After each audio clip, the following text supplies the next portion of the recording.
കണവ പൊരിച്ചതും രസമൊക്കെ കൂട്ടിയിട്ടൊരു തന്നെ നാടൻ ഒരു ഊണിൻ്റെ റെസിപ്പി നോക്കിയാലോ ഇന്ന്. അപ്പോൾ നമുക്ക് വീഡിയോയിലോട്ട് പോകാം. അപ്പോൾ ഇന്ന് തയ്യാറാക്കിയെടുക്കുന്നത് നല്ല കുറുവരിച്ചോറും രസവും പിന്നെ കൂന്തൽ, എനിക്ക് കണവ എന്നൊക്കെ പറയും, നമ്മുടെ നാട്ടിൽ പൊതുവേ ഇതിനെ കണവ എന്നിട്ടോ പറയുന്നത്. അതൊക്കെ ഒന്ന് പൊരിച്ചതിൻ്റെ റെസിപ്പിയായിട്ടാണ് കാണിക്കുന്നത്. അപ്പോൾ ഞാനത് ആദ്യം തന്നെ ഒന്ന് കൂന്തലൊക്കെ നന്നായിട്ടൊന്ന് ക്ലീൻ ചെയ്തെടുക്കുകയാണേ. നന്നായിട്ട് ക്ലീൻ ചെയ്ത് നന്നായിട്ട് കഴുകി വെള്ളമൊക്കെ ഒന്ന് കളഞ്ഞിട്ടെടുക്കാം.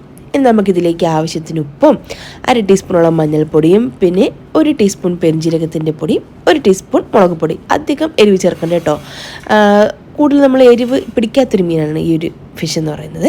എന്നിട്ട് നമുക്കതെല്ലാം കൂടെ ഒന്ന് മിക്സ് ചെയ്തതിന് ശേഷം ഒരു കുക്കറിലോട്ടൊന്ന് മാറ്റാം. ഇനി നമുക്ക് കുക്കറിൻ്റെ അടപ്പുകൊണ്ട് അടച്ചിട്ട് 4 or 5 വിസിൽ കൊടുത്തിട്ട് നന്നായിട്ട് തന്നെ കുക്ക് ചെയ്തെടുക്കാം. 3 മിനിറ്റ് കൊണ്ടൊന്നും കൂന്തലൊന്നും റെഡി ആവുമൊന്നുമില്ല, വെറുതെ പറയുന്നതാണ് അതൊക്കെ.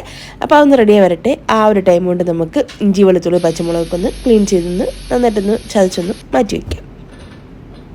അപ്പോൾ ഇതിനിടയ്ക്ക് തന്നെ ഞാൻ റൈസ് ഒന്ന് വേവിക്കാനായിട്ട് വെച്ചിട്ടുണ്ടായിരുന്നേ. അപ്പോൾ ഞാൻ കുറുവ അരിയാനായിട്ട് എടുത്തിട്ടുള്ളത്. നന്നായിട്ടൊന്ന് തന്നെ കുക്കായി വന്നിട്ടുണ്ട്. അതൊന്ന് ഊറ്റിയൊന്ന് മാറ്റി വയ്ക്കാം.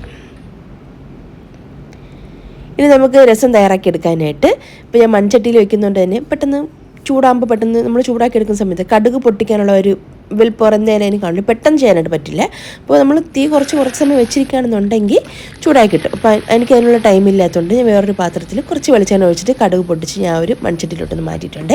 ഇതിലേക്ക് നമ്മൾ ചതച്ച് വെച്ചിട്ടുള്ള ഇഞ്ചി, വെളുത്തുള്ളി, ചെറിയ ഉള്ളി, പച്ചമുളകൊക്കെ ഒന്ന് ക്രഷ് ചെയ്തതിന് ഒരു 2-3 ടീസ്പൂൺ ചേർത്തെടുക്കാം. എന്നിട്ട് ഇതിലേക്ക് ഒരു 1/2 ടീസ്പൂൺ മഞ്ഞൾപ്പൊടിയും 2 തക്കാളി ചെറുതായിട്ടൊന്ന് കട്ട് ചെയ്തതും കൂടെ ചേർത്ത് കൊടുക്കുന്നുണ്ട്. എന്നിട്ട് എല്ലാം കൂടെ ഒന്ന് വഴറ്റിയെടുക്കാം. ഇതിലേക്ക് നമുക്ക് ആ രസത്തിലേക്ക് ആവശ്യത്തിനുള്ള ഉപ്പ് ചേർത്ത് കൊടുക്കണം കേട്ടോ. പിന്നെ ഇതാ പുളി വെള്ളം കേട്ടോ, അത് നമുക്ക് ആവശ്യം പോലെ ചേർത്തെടുക്കാം. ഉപ്പും പുളിയൊക്കെ കറക്റ്റായ മാത്രമാണ് രസം കറക്റ്റ് ഒരു ടേസ്റ്റ് കിട്ടുന്നത്. എന്നിട്ടെല്ലാം കൂടെ ഒന്ന് മിക്സ് ചെയ്തതിന് ശേഷം ഇതിലേക്ക് ആവശ്യത്തിന് വെള്ളം ചേർത്തെടുക്കാം. എന്നിട്ട് ഇതിൽ നമുക്ക് കുറച്ച് മല്ലിയില അരിഞ്ഞതും കൂടെ ചേർത്തെടുക്കുന്നുണ്ട്. പിന്നെ നമുക്കിതിലേക്ക് വേണ്ടത് രസത്തിൻ്റെ മെയിൻ ഇൻഗ്രീഡിയൻ്റ് എന്ന് പറയുന്നത് കുരുമുളകും ജീരകവും. അത് നല്ല ഫ്രഷ് ആയിട്ട് തന്നെ പൊടിച്ച് ചേർക്കുകയാണെങ്കിൽ നല്ല ടേസ്റ്റ് ഉണ്ടാകും നമ്മുടെ രസത്തിന്. അപ്പോൾ ഞാൻ കുറച്ച് ജീരകവും കുരുമുളകും കൂടെ ഒന്ന് ക്രഷ് ചെയ്തിട്ട് അതും കൂടെ ചേർത്തെടുക്കാം. ഇനി നമ്മൾ തിളപ്പിക്കാനായിട്ട് പാടില്ല ഈ ഒരു രസം. ജസ്റ്റ് ഒന്ന് ചൂടാക്കിയതിന് ശേഷം അത് അടച്ചൊന്ന് മാറ്റി വയ്ക്കാം. രസം ഇവിടെ റെഡി ആയിട്ടുണ്ട്.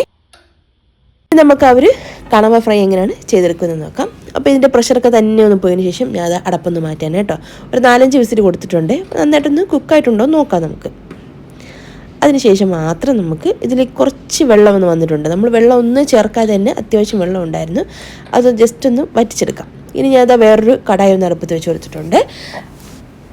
അതൊന്ന് ചൂടാവുന്നതിന് ശേഷം അതിലേക്ക് 2-3 ടേബിൾ സ്പൂൺ വെളിച്ചെണ്ണ ഒഴിച്ച് കൊടുക്കാം.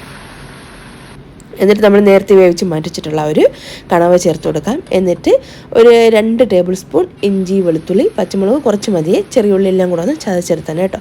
അതെല്ലാം കൂടെ ചേർത്ത് കുറച്ച് കറിവേപ്പിലയും കൂടെ ചേർത്തിട്ട് നല്ലോണം ഒന്ന് ഡ്രൈ ആക്കിയിട്ടെടുക്കാം. നന്നായിട്ട് ഇതുപോലെ ഒന്ന് കൈവിടാതെ ഒന്ന് ഇളക്കിയെടുത്ത് ഒന്ന് എല്ലാവരും മസാലയൊക്കെ ഒന്ന് ഫ്രൈ ആയിട്ട് വരണം. അതുവരെ ഇതുപോലെ ഒന്ന് വഴറ്റി കൊടുത്തുകൊണ്ടിരിക്കണേ. റബ്ബർ പോലത്തെ ഒരു കൺസിസ്റ്റൻസി ഒന്നുമല്ല, നല്ല സോഫ്റ്റായിട്ട് തന്നെ ഉണ്ടായിരുന്നു, നല്ല പെർഫെക്റ്റ് ആയിട്ട് തന്നെ കുക്കാക്കി കിട്ടിയിട്ടുണ്ട്.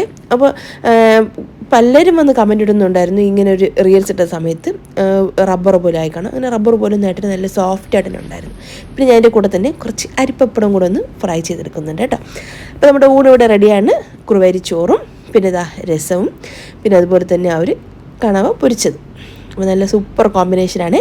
അപ്പോൾ ഈ ഒരു രീതിയിലൊന്ന് ട്രൈ ചെയ്ത് നോക്കിയിട്ടില്ലെങ്കിൽ ഒരു പ്രാവശ്യം ഒന്ന് ഉണ്ടാക്കി നോക്കൂ. വീഡിയോ റെസിപ്പിക്ക് ഇഷ്ടമായിട്ടുണ്ടെങ്കിൽ മറക്കാതെ ചാനലിന് സബ്സ്ക്രൈബും ഫോളോ ഒക്കെ ചെയ്ത് സപ്പോർട്ട് ചെയ്യൂ. ഈ വീഡിയോ കണ്ട എല്ലാ കൂട്ടുകാർക്കും താങ്ക്സ്.